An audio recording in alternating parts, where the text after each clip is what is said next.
This is Connect with Skip Heitzig, where we are enjoying a series titled Darkroom.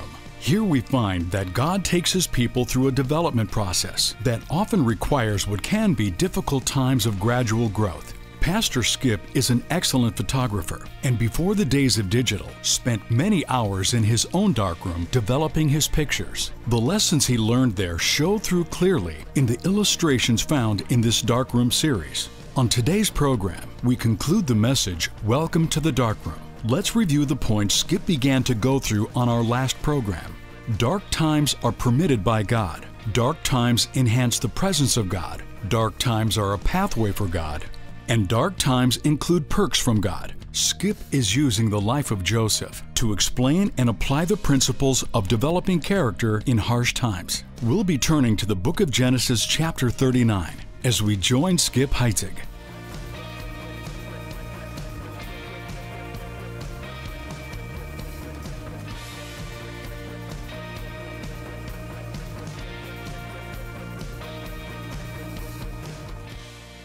The second certainty is that dark times enhance the presence of God. Dark times enhance the presence of God. I know that if I were to give you an open mic right now and say, just shout out of experiences where you have experienced the presence of God, so many of you would say, in the darkest moment of my life, God showed up. You would have that testimony. Look at verse 21. It says, "But the Lord was with Joseph and showed him mercy, and he gave him favor in the sight of the keeper of the prison." So Joseph is put in prison, but the Lord was with Joseph. The presence of God. I know it's true that when suffering happens to some people, they walk away from God.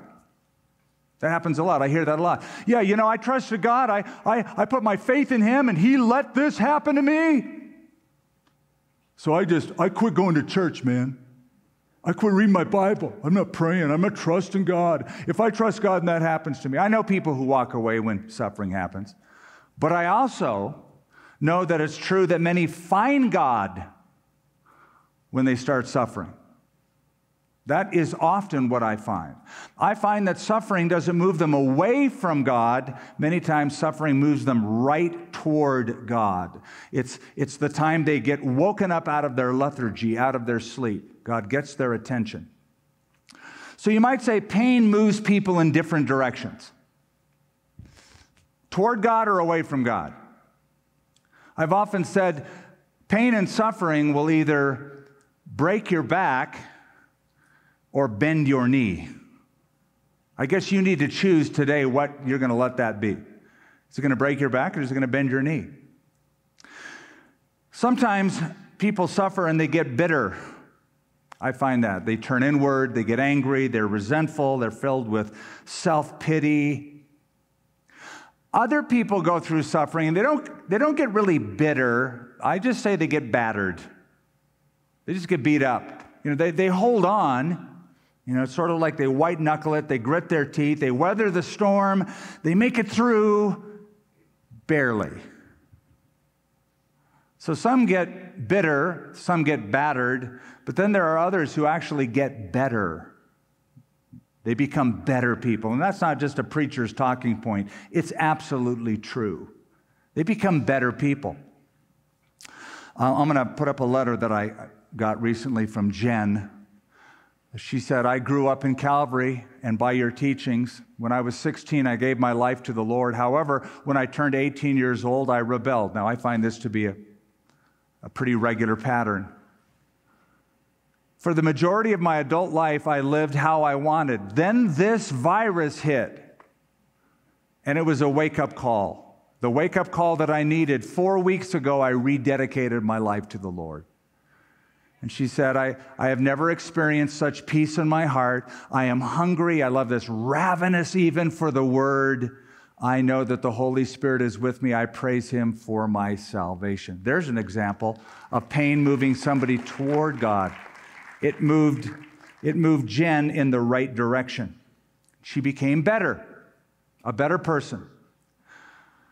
C.S. Lewis said, "Pain plants the flag of truth in the fortress of a rebel soul." So good.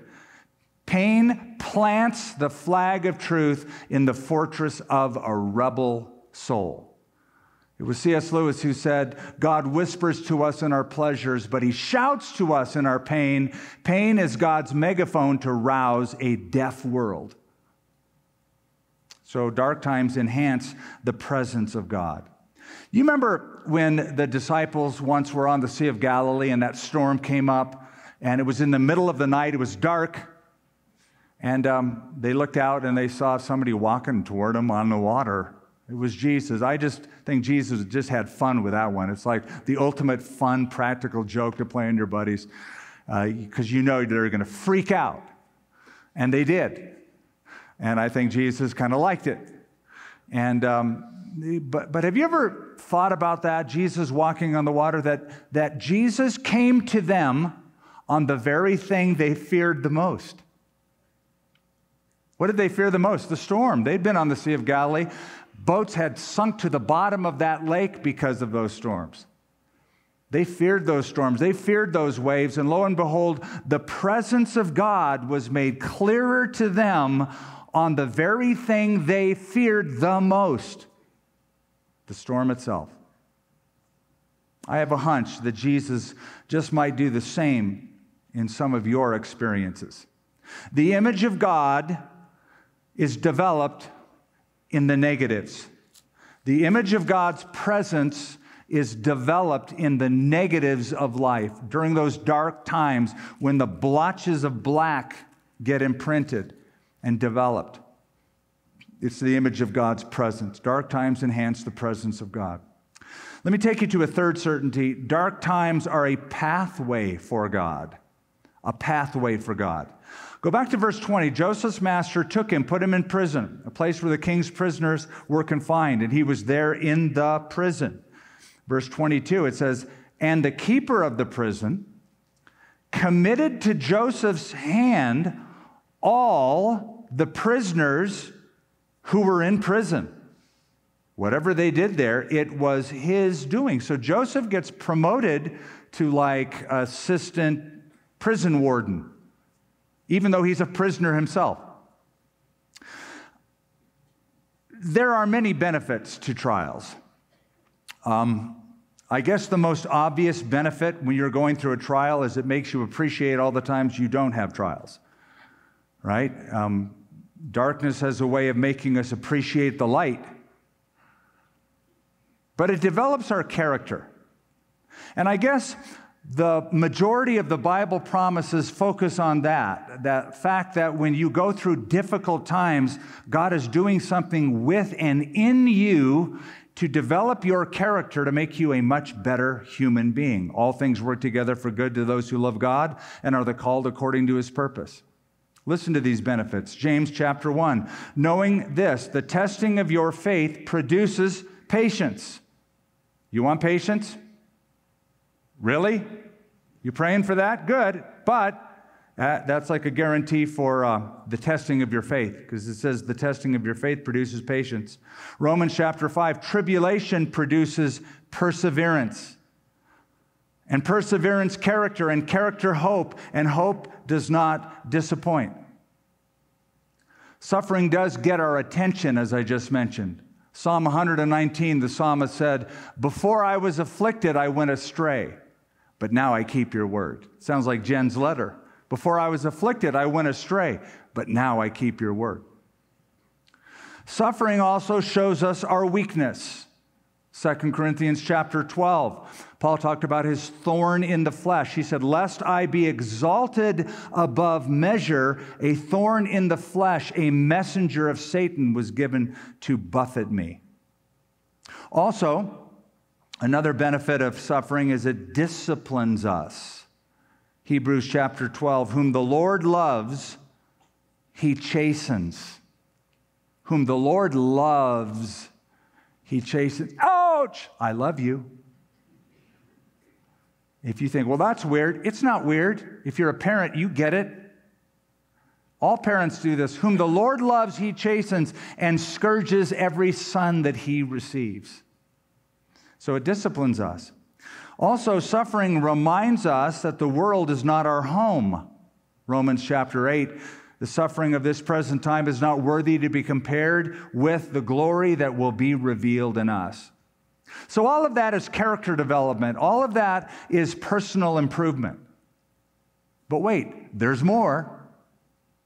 You see, when God takes you through trials, hardships, darkness, dark times, it's more than personal improvement.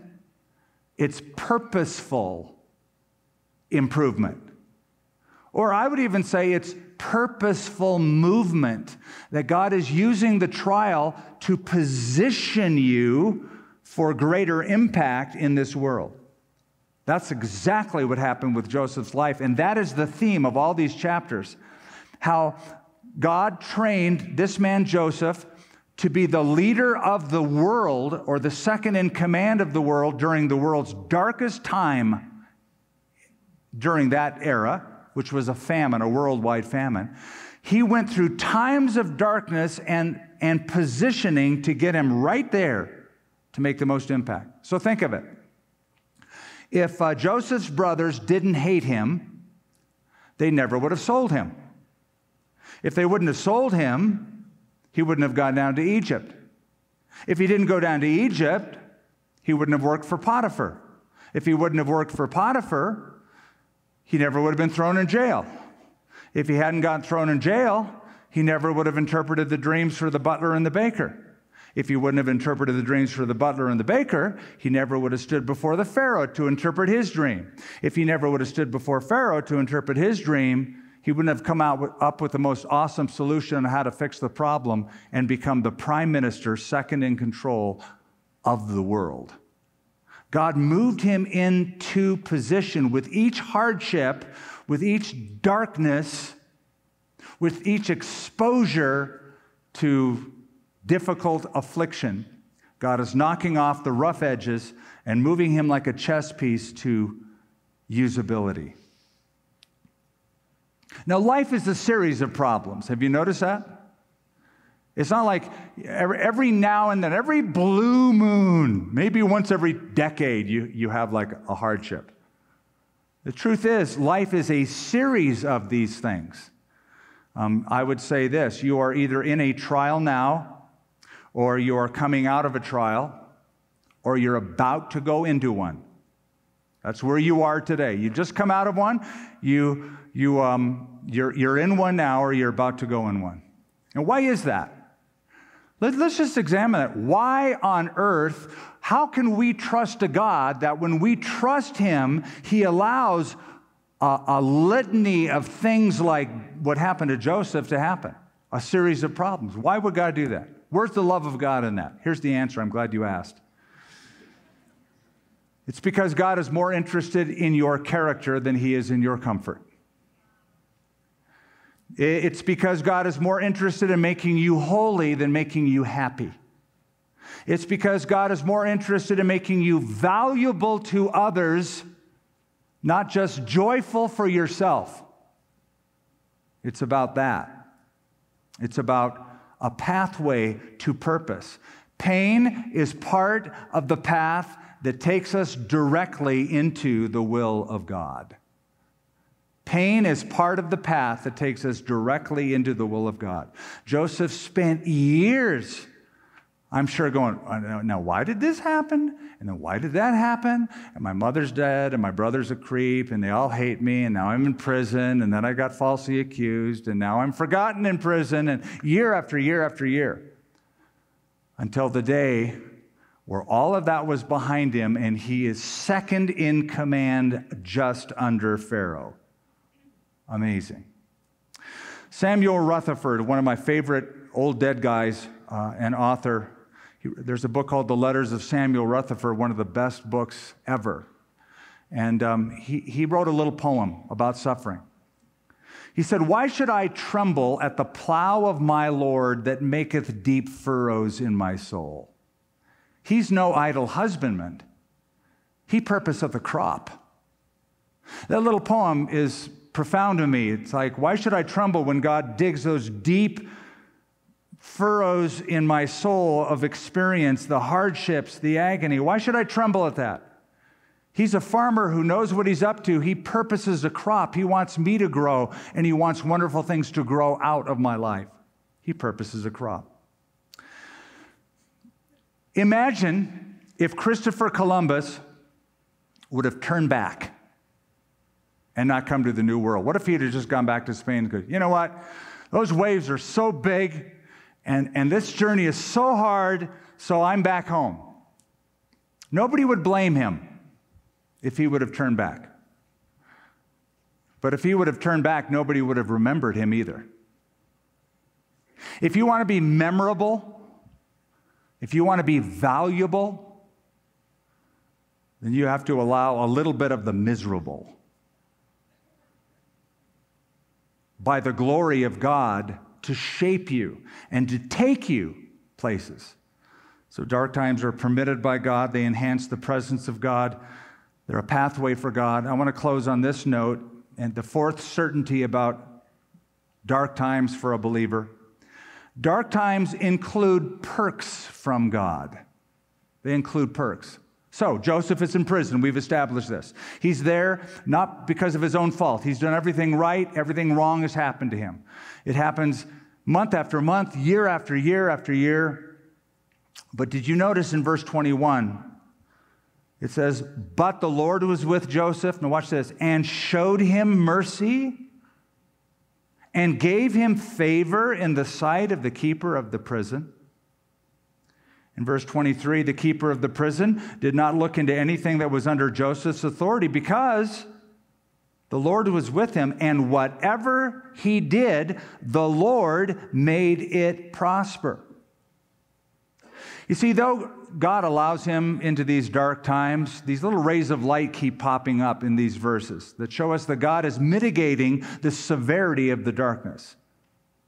He's taking the trial and pulling the edge off of it just a little bit. He's peppering his suffering with blessing. Verse 21, the Lord showed him mercy. You know what that means? It's like he's in prison, he's suffering, but the Lord showed him mercy. In other words, it could have been much worse. It could have been much worse.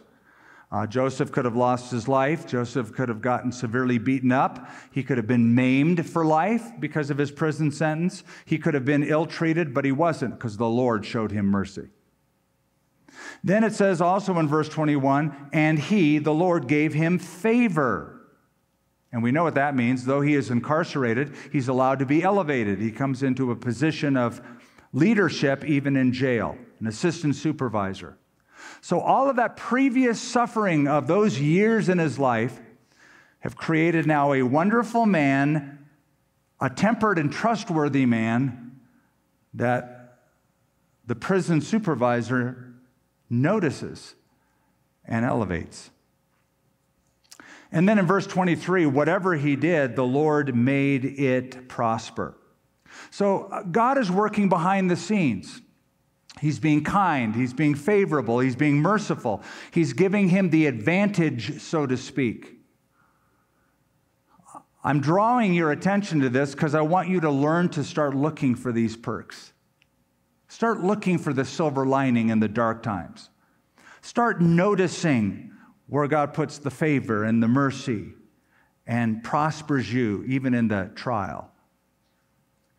You know, when you get into a dark room, at first, you're blinded. You can't see anything. But if you sit in the darkness for a while, your eyes grow accustomed to it, and another set of cells in your eyes start taking over. At first, you've been focusing and looking at the objects delineated by the cone cells of the eye. But in the darkness, when you have no ability for those cells to work, another set of cells called the rods that control your peripheral vision become very active so that you can start seeing things you couldn't see before. It's funny, in the middle of the night, if I have to get up sometimes in a pitch dark room, my bedroom is pitch dark. Trust me, that's how my wife wants it. Pitch black. But in the middle of the night, I can get up and I can barely notice little objects on the floor like, oh, there's my dog. I better not step on him. And there's that toy that my dog left. I better not step on that. I can notice that. My eyes have grown accustomed to the dark. And so what I want to say to you is let your eyes grow accustomed to the dark experience you are in so you can start noticing the favor and the mercies and God prospering you. Notice that. Start looking for that. How do you do that? Develop a thankful heart. Develop a thankful heart. Jeremiah, when the city of Jerusalem was burning down around him and the people had been taken captive and the Babylonians were taken over his town in the middle of that, you know what he said? You know what he said? You know what he said. It's one of your favorite verses, Lamentations chapter 3. Through the Lord's mercies, we are not consumed. Through the Lord's mercies, we are not consumed, because his compassions fail not. Great is thy faithfulness. If you take a handful of sand, I've used this illustration a number of times, take a handful of sand and if you start kind of combing through it with your fingers to find pieces of metal, good luck. But if you take a magnet, sweep it over that sand, boom, comes up, right? A thankful heart is like a magnet. A thankful heart will start noticing the mercy, start noticing the perks, start noticing the blessing and God prospering. But it's so dark. Yeah, but I noticed that. It could be worse. This is what God is doing. This is how God is sustaining me. Now, just a final word in closing to those of you who are right now in the midst of a dark trial. You've never experienced anything like this before. It's an affliction. I just want you to hear this. The righteous are resilient. The righteous are resilient. Yeah, the righteous fall down, we get scuffed up, we get hurt, but they always get back up. Proverbs 24:16. Though a righteous man falls 7 times, he rises again. So I want to say to you, dear Christian brother or sister, get up. Because you are more than a conqueror through God who loved us. You are more than a conqueror. Get up, move on, keep going. This is not the end. You're being developed in the darkness. The negative is for a positive result. The master, far better than Ansel Adams, is manipulating the chemistry of your life that you can't see or appreciate right now to make you into a work of art more valuable and precious than gold. And if you have derailed a little bit because you've gone through a tough time and I'm taking my ball and going to go home, wah. Sorry for me not being more sympathetic than that. But I'm not that sympathetic, because whatever life you had in Christ, as bad as it could get, is far better than the alternative. Far better than the alternative. And I want to say to you, get back on track with Him. Come back to Him. That's Skip Heitzig with the conclusion of the important teaching. Welcome to the Darkroom. As we have heard in this message, just as photographs were once developed in a darkroom, so God develops our lives through dark and difficult times. A photographer works to make a beautiful picture come to life in the dim light of that environment, and God develops us in the gloomiest of circumstances. He's done it since Adam and Eve were expelled from the garden, and He's doing it today with success. God's best workers have emerged from the darkest moments to make the greatest impact. Joseph is a prime example of this process, as we have learned. Remember this important moment from the story of Joseph. Then Joseph's master took him and put him into the prison, a place where the king's prisoners were confined, and he was there in the prison. But the Lord was with Joseph and showed him mercy, and He gave him favor in the sight of the keeper of the prison. And whatever he did, the Lord made it prosper. Remember, you can review this teaching under Welcome to the Darkroom. Go to connectwithskip.com. Now, let's look at our current resource offer on Connect with Skip Heitzig.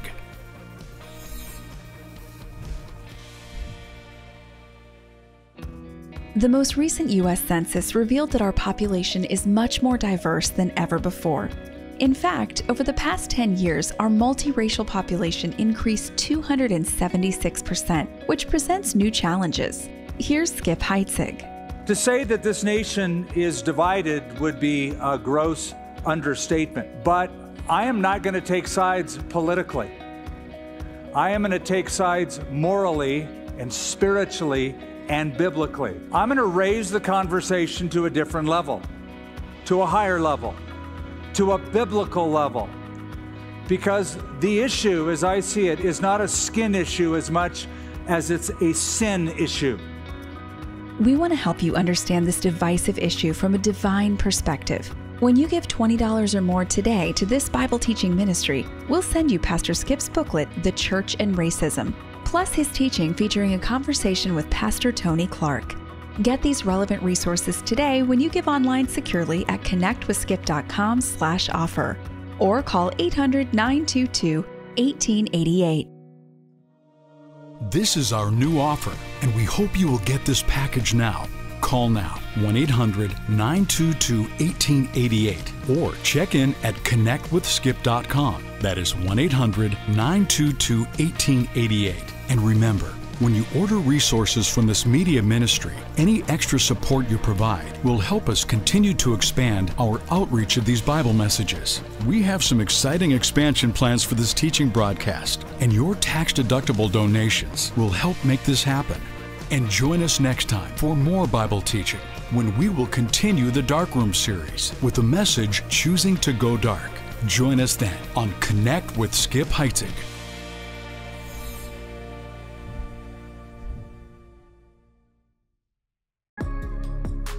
Thanks for joining us on Connect with Skip Heitzig. We're connecting you to God's never-changing truth in ever-changing times. This program is brought to you by Connection Communications.